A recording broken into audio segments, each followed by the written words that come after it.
Hello, this is Simon Brew. I'm the editor of Film Stories magazine, and a very warm welcome to the Film Stories podcast.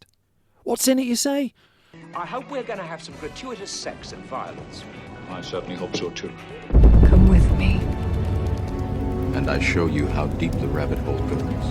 And movies that had stories. The story just sucks them in. This is just the beginning. Stories. We would be honored if you would join us. Hello, and a very warm welcome to Film Stories with Simon Brew. I am Simon Brew, as always. That's absolutely everything you need to know about me. The aim of the podcast, though, is given away by its title. I'm here to talk of the stories of films, and I tend to talk about production stories, marketing stories, release stories, distribution stories, 2 James Bond films in the same year stories, all the ingredients, really, that go towards making the films that we know and sometimes love. Just that, the films that we know and sometimes love. The films I tend to cover on this podcast, they lean more towards the mainstream than anything else. They're films I'm interested in or invested in to some degree. I try not to do snark. I try not to punch down. This podcast is a celebration of cinema and a real appreciation that somehow, films manage to get made. In each regular episode of Film Stories, I examine the tales of 2 different movies, and I'm just going to get straight on with it, if that's all the same with you. Each time, I set things up with a little clip from the trailer, and so I'll do that right now, and I'll come to the story of our first film, The Other Side of This.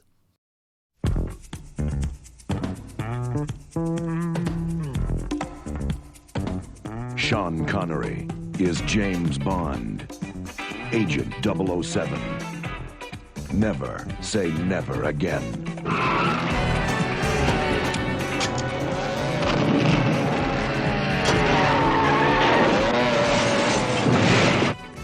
My name's Bond. Oh, you're Mr. Bond. I believe I'm having you in half an hour. Oh, splendid. Your room or mine? Heavy, Mr. Bond?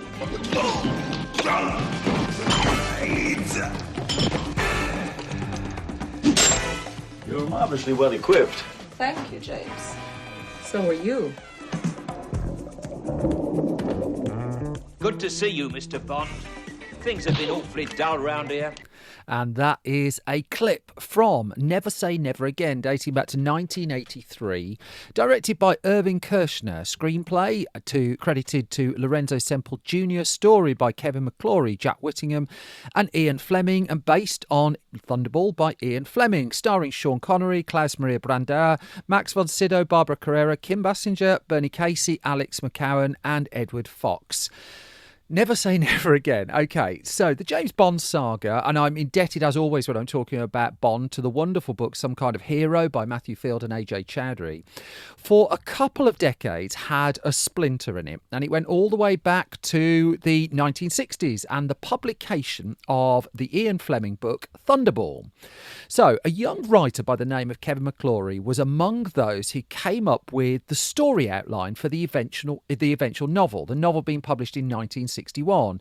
Jack Whittingham also came in to do an outline as well. This was at first developed as a possible film project, and then McClory, at that point, an independent filmmaker, was potentially going to make it. Fleming would then write the Thunderball novel based on that outline, the book published in 1961. This was before the first official James Bond film had made it to the screen as well, it's worth noting. We hadn't had Dr. No, starring Sean Connery, at that point. McClory and Whittingdale were not happy, however, and sought an injunction. Now, that injunction could have delayed the publication of the book. That was partly the intention, I believe. However, it didn't in the end, but it did still go to court. And the court case was heard towards the end of 1963, after the book was out and was selling. During the case, Ian Fleming, the creator of James Bond, of course, and author of several James Bond novels, suffered a heart attack. And basically, they came to the conclusion they should just settle this. And fatefully for the Bond saga for the next, 50 years, really, McClory was given the literary and screen rights for the screenplay of Thunderball. And this was put in writing. Ian Fleming kept the rights to the novel. Within a year, Ian Fleming actually would have died from a further heart attack as well. But the James Bond saga itself on the big screen got motoring with Dr. No, which nearly clashed with the first James Bond movie, the unofficial one, Casino Royale, but not that one. And the film of Thunderball would then arrive in 1965, starring Sean Connery. Now, it included Kevin McClory as part of its production team as well.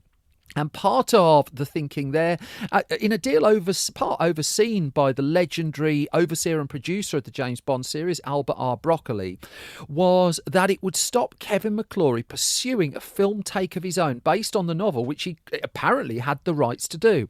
And so by being part of the Thunderball production, McClory did this deal, and it stopped him for a decade making his own version of Thunderball. Pretty much as soon as that decade was up, at the mid-1970s, McClory was free to pursue another screen adaptation of Thunderball, and he duly did. At this point, the James Bond saga was, clearly in good health as well. That Sean Connery had realised the character of James Bond in the eyes of many on the big screen, hadn't played him since 1971's Diamonds Are Forever, and it was Roger Moore at this point who was the incumbent James Bond. The films were coming thick and fast, and McClory, well, he thought he had the rights to pursue his own James Bond movie. And so he was testing the water fairly quickly as well. A one-page advert was placed in early January 1976 in the Hollywood trade paper Variety, and it billed that this film was coming, James Bond of the Secret Service. Now, Lee Dayton, the novelist, was hired to work on a screenplay, and part of this was the plan to get Sean Connery somehow back involved.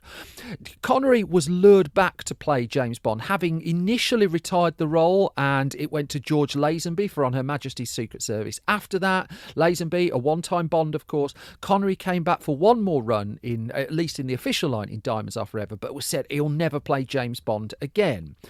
But McClory had met Connery in 1975, the year before that full-page advert was placed, and he knew that Connery had no intention of playing 007, but he also knew if he was going to pursue his own James Bond film, it would be good to have Connery's involvement somewhere along the line. So could he be persuaded to work on the script? Well, the involvement of Len Dayton was certainly a help. Len Dayton was certainly a help with that. And so Connery and Dayton, they bounced ideas around. And so the film was soon going to be going by the working title of Warhead. Now, crucially, the rights of this was so tricky. It couldn't be a sequel.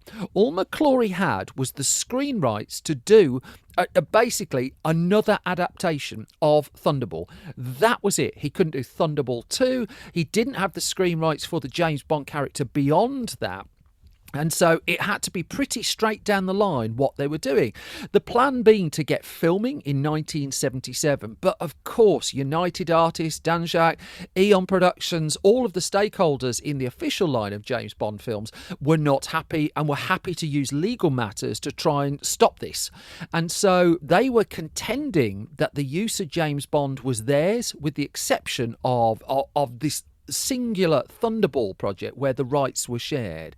And if anything strayed beyond that, they made it absolutely clear that legal action would be taken and the project would be killed. Still, by the late 1970s, in spite of this minefield that was developing, there was encouragement forthcoming, because it turned out Sean Connery was enjoying the development of the film. His head was getting back into this. And it was his wife, in the end, who suggested, well, why don't you return to the role? Because, Connery's involvement was really important to this, because, for better or worse, this was a risky project. As much as James Bond was known by this point, this was still kind of the upstart James Bond, the unofficial one, if you like.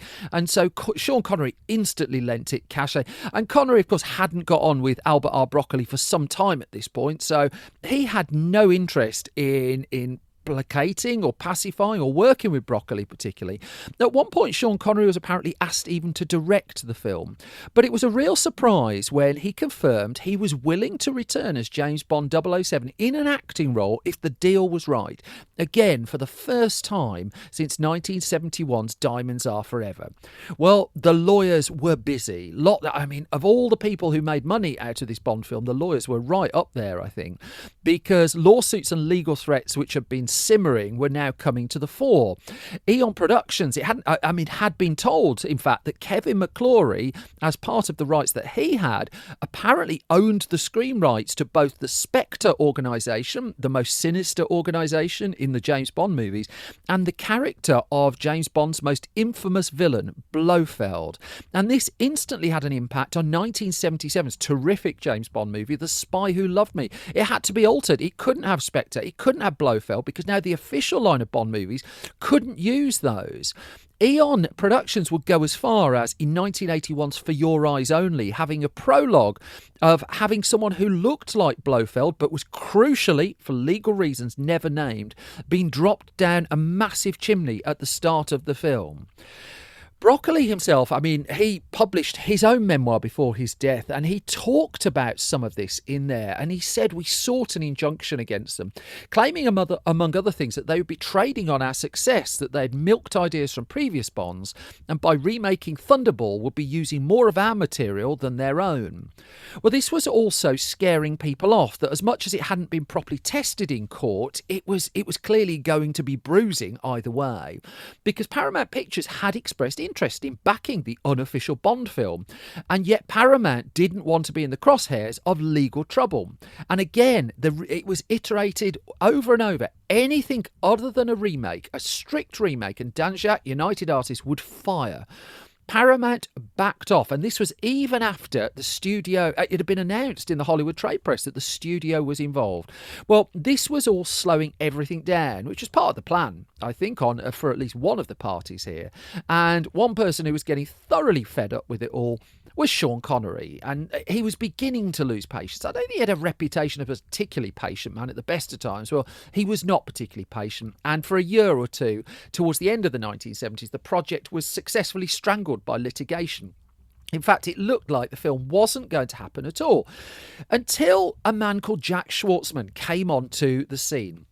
Now, Schwartzman was a former tax lawyer. He had some experience of the tax system and also of the legalities, the legal system as well. And he was now in the film industry. He was an executive at a production company by the name of Lorimar. And he got hold of this script. And so he tried to get Lorimar interested in it, but that interest didn't hold for long. However, Schwartzman's interest would continue. And so when he left Lorimar, the film came back to him. And he was aware that this hadn't been legally tested. And he also knew, crucially, that there was a written agreement in place determining the film rights. A written agreement. Where's the ambiguity there, he wondered. And so he decided to take an option out on the project. And with Kevin McClory, he pursued the film, not through Paramount Pictures anymore, long gone, but as an independent film. Now, McClory, as the film developed, would not be heavily involved. And Schwartzman also, he got in touch with Albert R. Broccoli and told him what he was up to. Broccoli, too, would decline to get involved in the eventual movie. Perhaps not for a surprise there, but the question, it's worth noting, was asked of him. So then it was back to Sean Connery. Sean Connery by now had ducked out of this, wanted no part of it, had gone on too long, and so he needed wooing again and met up with Schwartzman. And certainly a handsome paycheck was of use in the negotiations here. And by the end of 1981, it was being reported that finally Connery had signed on the dotted line. He was being paid a then massive $5 million as well to star in the film, at a point where his film career hadn't exactly been soaring. So a useful amount of money to come in, and also a high profile role. He also got things that stars weren't really getting at that point. He got a share of the profits. He had approval over key personnel. And so, and now, obviously much older in his James Bond career, he was going to reprise the role. It's a pretty well-known piece of movie trivia that Steven Seagal was apparently schooling Sean Connery as part of his preparation as well. And it was Connery's wife again, Micheline, who came up with the idea of Never Say Never Again for the title title, teasing that her husband said that he'd never return, so why don't they call the film that? Good plan. The film now had a name. Did it have the funding? Well, yes. Also, God, isn't that one of those irritating things where someone asks their own question and then answers it? Let me press on, because what happened was they sold, as with many independent films, the rights to this all around the world for distribution. The movie was going to happen with I think it was around 24 sources in the end, put money into the production to make it happen. And it was all officially announced in March 1983 that Sean Connery was going to come back for Never Say Never Again. Now, filming had got underway by this point as well, but in terms of the official announcement going out into the world, I did get it dated to March 1983. This was also, it's worth noting, going into competition with the official James Bond film of that particular time, Roger Moore in Octopussy. That is not the last time I'll be saying Octopussy over the next 10 minutes of this podcast. The problem they had, though, once the film was announced, was they needed a new screenplay, because the Len Deighton, Sean Connery script had been dogged by legal problems. And so Schwartzman decided it wasn't worth the risk. He needed to go back to the drawing board here and brought in Lorenzo Semple Jr. Now, he brought him in once Tom Mankiewicz had turned the job down. Mankiewicz had done writing on Diamonds Are Forever, but out of loyalty, apparently, to Albert R. Broccoli, he decided not to join the, inverted commas, unofficial Bond. And so what Lorenzo Semple Jr. was wrestling was a script that had to mirror Thunderball tightly. Again, I keep coming back to this. And so when he delivered a screenplay, Connery looked at it, wasn't really that happy with it, and so he called in some extra help, and he went to British sitcom writers Dick Clement and Ian Lafreniere. Now, I've talked about them on an episode of Film Stories before, when I talked about the terrific Jason Statham headlined ensemble caper The Bank Job. In the case of Clement and Lafreniere here, they were brought on board by Connery to basically tackle sizable rewrites for the film. Connery would use them again throughout his career, most memorably actually on The Rock, directed by Michael Bay. I've talked about that in a previous episode of the podcast as well. And so the script bit was motoring. That there were things in place to get that going. What there wasn't, though, was a director of the film. And so one of the very earliest people to be sounded out about directing the unofficial Bond was Richard Donner. Richard Donner at this point had come off the back of The Omen and the first Superman movie. And it was a real morale blow to the producers and to the team involved in Never Say Never Again when Donner took a look at the script and just went, well, nah, he just didn't like it. He just wasn't keen on it for whatever reason.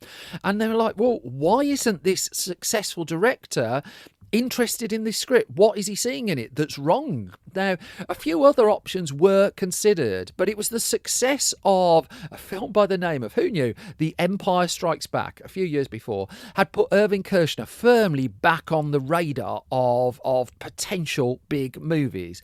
Now, Kershner had actually directed Sean Connery before, which was helpful. He was also known to Jack Schwartzman as well, which was also helpful. And as much as Kershner would admit that he wasn't really a James Bond fan when he took the job on, he was contacted by Connery and he decided to give take the challenge up, really, just give it a bit of a go.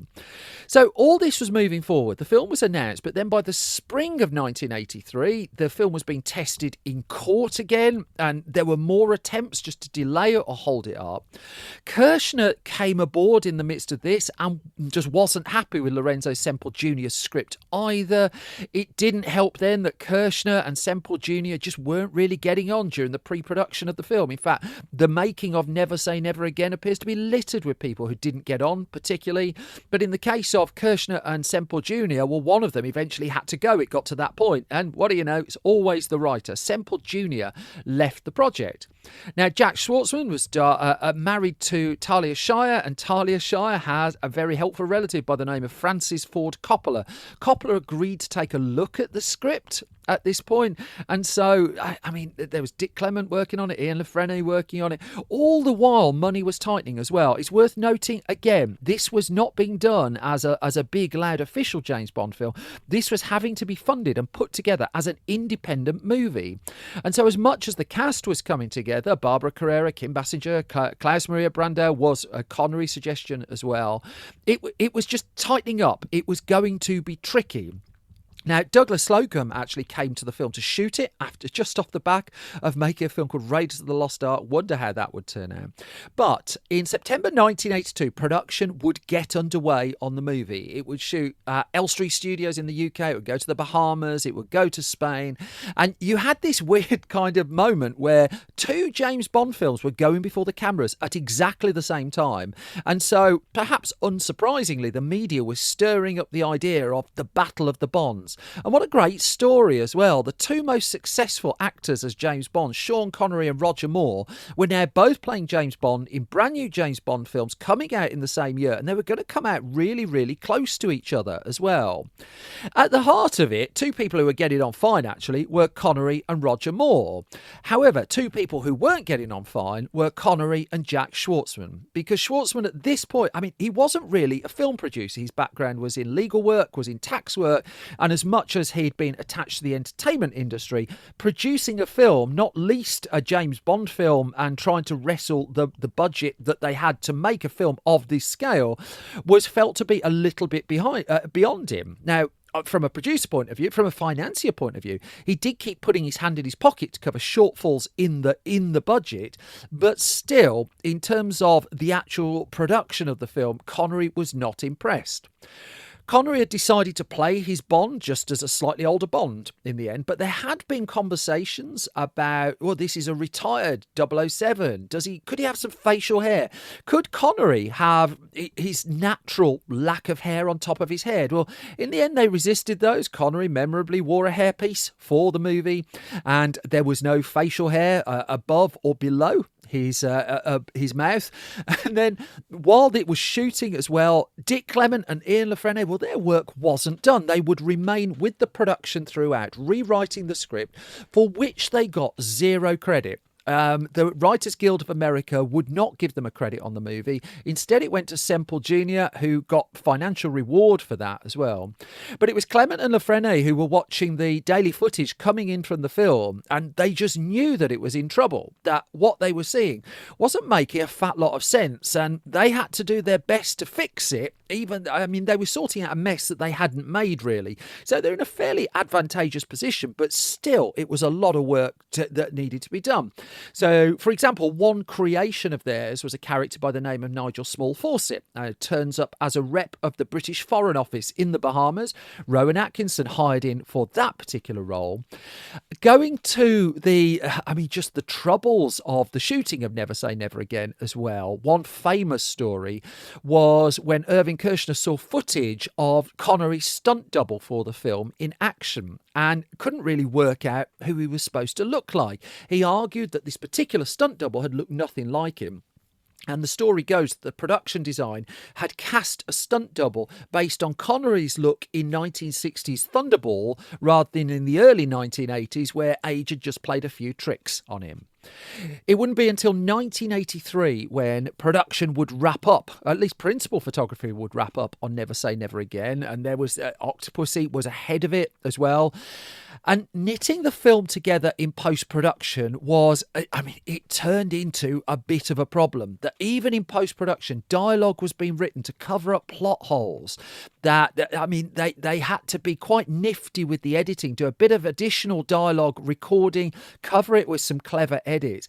They also had the problem that the early cut was really long. Not uncommon with movies, but this was going to about 3 hours, and there's no way they were going to get away with a 3-hour James Bond film, official or not.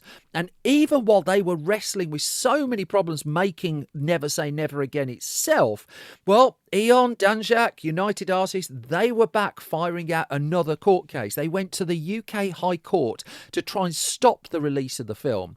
This time, though, the High Court ruled in favour of Never Say Never Again and that particular team, and the official Bond side had now run out of road.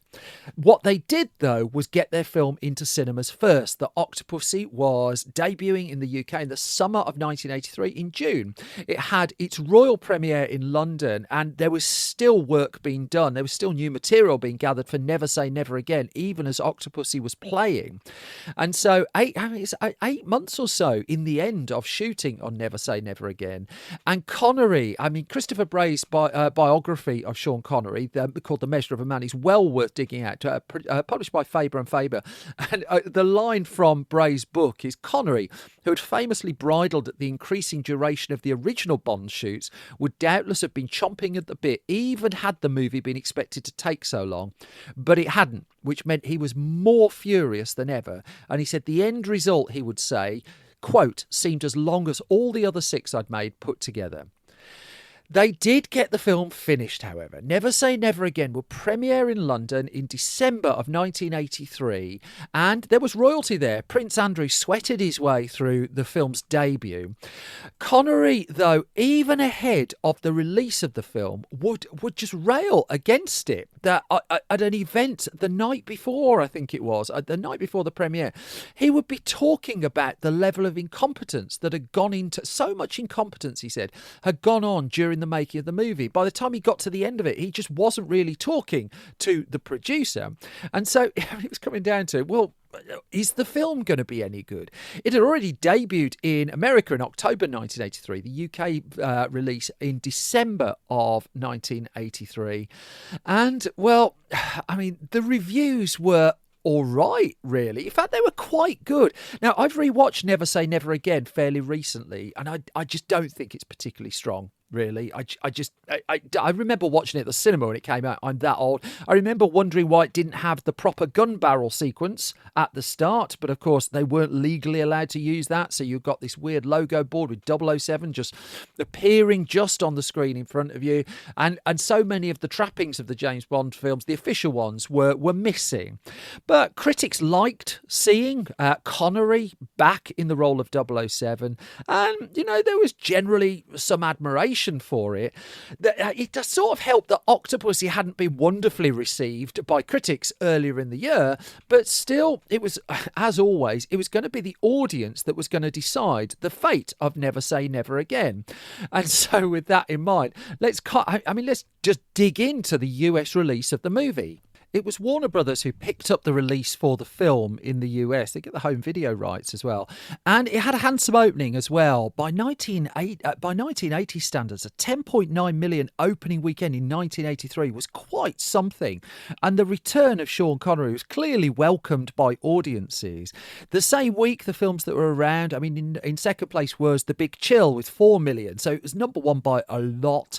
Other films in the top 10, how about this lot? Romantic comedy, Mr. Mom with Michael Keaton, Risky Business, Revenge of the Ninja, Brainstorm, Beyond the Limit, the first National Lampoon's Vacation, and Flashdance was hanging around the chart as well. And Never Say Never Again would go on to be, a pretty good hit as well. It was number one at the US box office for several weeks. It was, in the end, it was dislodged by Deal of the Century, and that took about 5 weeks before that happened. And its total gross around the world, once you factored everything in at cinemas, was, once everything had been factored in all around the world, around $160 million. So, it took a while for that total to come together. And so the initial comparisons were slightly different, but not bad, really. And so Never Say Never Again fared well enough at the box office. Now, it had been a more expensive film to make than Octopussy. Never Say Never Again's production cost was said to be around 30 to 36 million. Octopussy was close to 25 to 27 million. And it took less than Octopussy at the box office, but still, it'd be a pretty decent number, not least because Octopussy had been able to open in the summer. Never Say Never Again had to wait till the autumn. However, Sean Connery, just wasn't happy at all that he was insistent this time. He was never going to play James Bond at all. It was just going to be a one-off return. And Kevin McClory had tried to tempt him back once more as well, but it just wasn't going to happen. He'd had his fill of this. He'd not enjoyed working with Jack Schwartzman, and Schwartzman declined to take up any kind of option to make a further film as well. And so, I mean, in terms of the Battle of the Bonds, it was Roger Moore and Octopussy that won out. But Sean Connery and Never Say Never Again didn't too badly.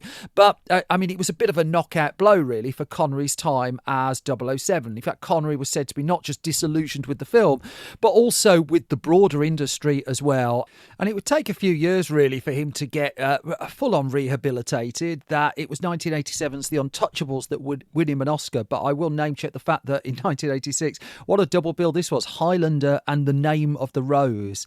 And so, it was in a strange way a turning point in his career, because financially it secured him, but it put him off certain parts of the industry pretty much for good as well. The final scores did see Octopussy outgross Never Say Never Again, and for many years until his death, Kevin McClory looked to do a second remake of Thunderball. It was always going on in the background, even as Pierce Brosnan and Daniel Craig took on the tuxedo of James Bond. In fact, for a long time, Eon Productions couldn't use the character of Blofeld, couldn't use Spectre. It was only after McClory's passing that it was that this changed, and so in 2015 we got the film entitled Spectre. Until then, James Bond had been fighting a sinister organisation called Quantum. Lots of retrofitting was done, etc., etc. I think you know a fair chunk of that. I've covered that before on this podcast. Broccoli's memoir, incidentally, also, he was clearly sore about this whole episode, and in the years that followed, he would insist on corrections and damages if a newspaper felt had wronged the way that the battle and the rivalry between Never Say Never Again and Octopussy was reported, that he took legal action against The Sun and the Sunday Times magazine successfully, I believe, as well. And as Broccoli said, it's hard for me to understand this side of Sean's nature. This is from his biography. By any standards, Bond was the best thing that happened to him, but that is for him to judge. To have him complain that I was dishonest with him, which Connery had done, was hurtful and, as he well knew, untrue. Now, the rights to all of these rights belong to Eon Productions. In fact, the rights to Never Say Never Again belong to them as well, which accounts for the fact that the home media presence of this unofficial James Bond film is pitifully poor, and it's hardly omnipresent on streaming services too. It is an odd curio in the history of James Bond, though, and an unlikely swan song for Sean Connery in the role of 007. As always, thank you so much for listening, and thank you for your time. This podcast, thank you for listening to it. I can't thank you enough for that. There are a couple of extra ways to support it if you're so inclined to do so. Thank you to everybody who's done this. Thank you just for listening, though. I'm utterly genuine about that. If you want to support the Film Stories podcast financially, you can do so by going to patreon.com/SimonBrew. If you put a few coins in the pot there, you get the podcast early pretty much every week. You get it ad-free as well. You find out what we're up to behind the scenes. Costing you nothing was to subscribe to this podcast at your podcast home of choice, and also costing you nothing is to leave ideally a hugely positive review as well. For independence without marketing budgets, stuff like that is absolute gold dust in doing battles with the evil algorithms from the planet Mars. So thank you to everybody who's done that, and if you don't mind, it's hugely, hugely, hugely appreciated. And then I have print magazines as well. I've got Film Stories magazine, issue 51. It's in production at the moment, and the latest the latest issue of Film Junior, the only print magazine for under 15s that's all about film as well. It's not the only print magazine, it's the only print film magazine in the UK that I know of. Then you can find that also at store.filmstories.co.uk. A new issue of that is on the way too. And that brings me to the end of this latest episode of Film Stories. If I've not bored you completely, you can find more from me on Twitter and Blue Sky at Simon Brew. You can find more from the entire Film Stories project on both of those platforms at Film Stories. We're at Facebook, facebook.com/filmstoriesonline, youtube.com/filmstories. And if you go to filmstories.co.uk, that is updated every weekday with movie news, TV news, reviews, features, things like that. We are trying to make a clickbait-free entertainment website, which is a lot easier said than done. The easy way to do it is clickbait and cheat people to get people to read it. We don't want to do it, but we need your support to be able to do that. You will find it at filmstories.co.uk. And that Patreon again, patreon.com/SimonBrew. Thank you so much for your support. As always, the main thing is you all take care. You all look after yourselves. I'm off to watch some more films. I will be back soon with some more Film Stories. Until the next time. Bye-bye, folks. Bye-bye.